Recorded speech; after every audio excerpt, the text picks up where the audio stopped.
Hi guys, it's Laura Rose and welcome to my YouTube channel. So today I wanted to make a response video to the I Can't Afford Booktube video by Richard Denny, and I'll link him down below. Before I start the video, I want to preface with if I mention anyone in this video, I will be linking their channels down below because I love them and I watch their videos. I'm not trying to start anything. I just want to address it from my point of view, which is as a very new booktuber who just started a couple months ago.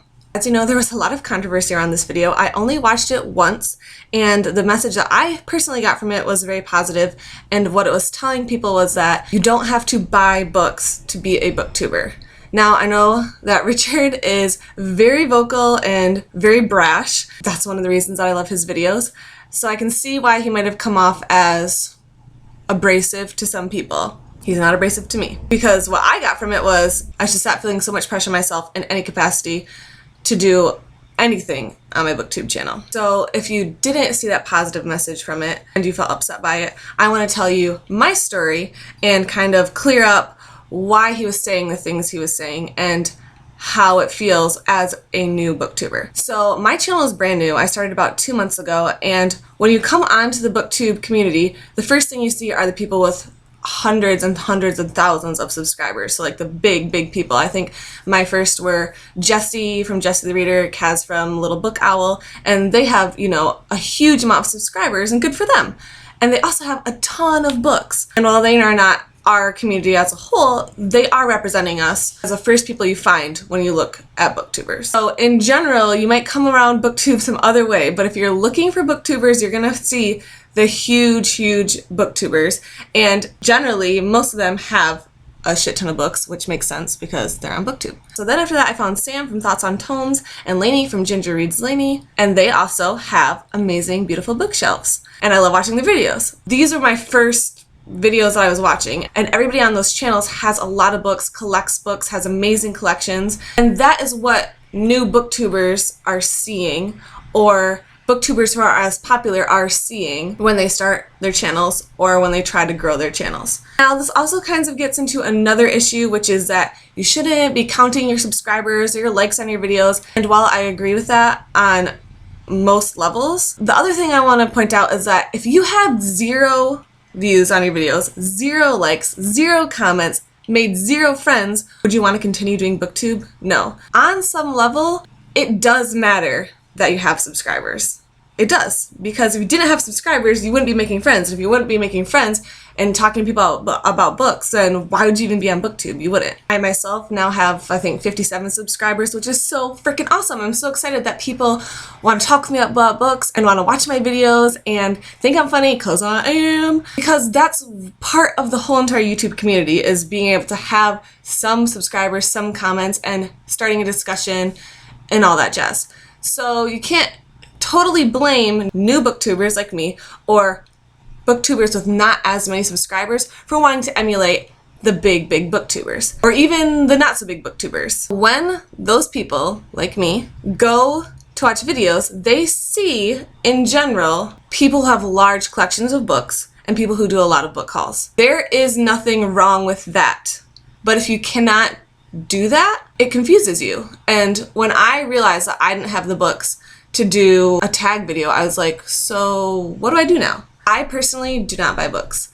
This is my only bookshelf, and that is because I am more of a minimalist and I don't really like to collect things, and I also don't have that much money. I don't mind that you guys are buying books. I think that's fucking awesome. Like, good for you. But I was in a pickle because I was like, well, in these videos that I watch from all these people that I love, they always hold up the book and talk about it. And I wanted to kind of emulate that same concept because I was brand new. I didn't know any other way to make a video. I was like, oh, they hold up the book, I should probably be holding up a book. I did request these books from the library, but they were not there in time for me to make my video.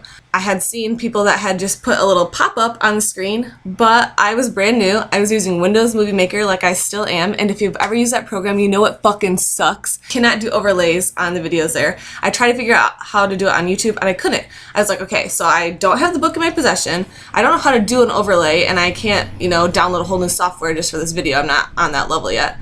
What do I do? And those are the kind of things that smaller booktubers are thinking when they see your guys' really cool videos with lots of books. That might be where the pressure comes on from people to feel like they need to purchase books. Now, obviously, there are a lot of other ways to get books. You can go to libraries, which is my personal favorite. You can go to the used bookstores, and you can also trade books with friends, borrow books from friends, but that doesn't necessarily stop the pressure from feeling like you need to have certain books in your possession to be a booktuber. I know 2 months in now that that is not true. I can do whatever I want on my channel. I can talk about a book all fucking day and not have it in my hand because it doesn't matter. People are still going to listen to me. What we're trying to do here is just open up the discussion and allow people who feel like they can't keep up to know that they can and they should do booktube, because booktube is fun and there should be no issues about how many books you buy, no matter how many books you buy. But the norm is people buying a lot of books. So I'm just trying to be the voice for people who don't buy a lot of books. Now, I wanted to hold up a prop in my video. I think it looks really good when you have something to hold and talk about. So my solution was to draw my own covers, and I will link that video down below because I think it is hilarious. I haven't done it anymore yet because I've had all the books in my possession that I've talked about. I drew this for American Gods by Neil Gaiman. Don't act like you're not impressed. And that actually made my video really fun and really funny, so I found a creative way to get around the fact that I don't purchase a lot of books. All I'm trying to say is that if you do purchase a lot of books, good for you. That's awesome. I really like seeing all you guys' awesome book collections. The people that don't purchase books are not represented as much here on BookTube, and we're just trying to start a discussion so that those people know it's okay to BookTube whether or not you have books. Just as long as you're reading, that's all that really matters. I do think it is a requirement that you read for BookTube, but you don't have to read that much. I just wanted to talk about this subject because if you are a new booktuber like I was, you don't see these kind of videos right away. The first things you see are the big videos of book hauls and reviews and stuff like that. If we start talking about it more, then people are more likely to see it when they first start BookTube or when they're browsing through videos, and they'll know that it's okay. Those are my thoughts on the subject. Let me know what you think in the comments below. Check out all the booktubers I mentioned. Their links are down below. They're awesome. Subscribe to me, then we can talk about books. Comment, like, follow me on Twitter. That's where I do all my booktube shit. And I hope you guys have a really glittery day. All right, bye.